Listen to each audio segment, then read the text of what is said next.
किसी को कराची का अमन तबाह करने की इजाजत नहीं दी जा सकती। सिविल और अस्करी क़यादत का फैसला।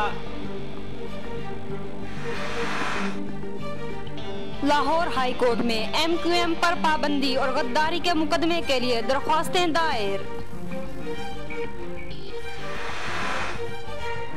कराची में नामालूम अफराद की मदरसा में घुसकर फायरिंग, 2 अफराद जाँ बहक।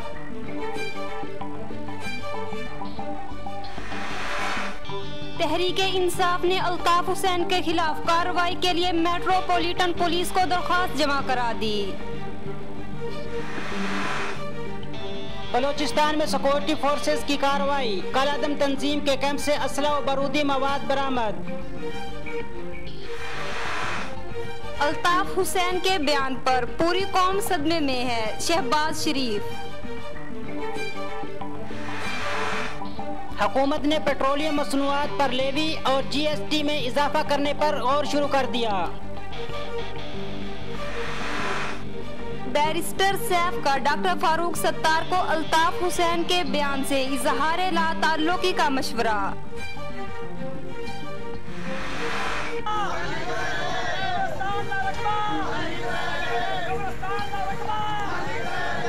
जलालपुर भटियां शहर और गिरदोनवा के कब्रिस्तानों की अराजी पर नाजायज कब्जा के खिलाफ शहरियों का एहतजाज।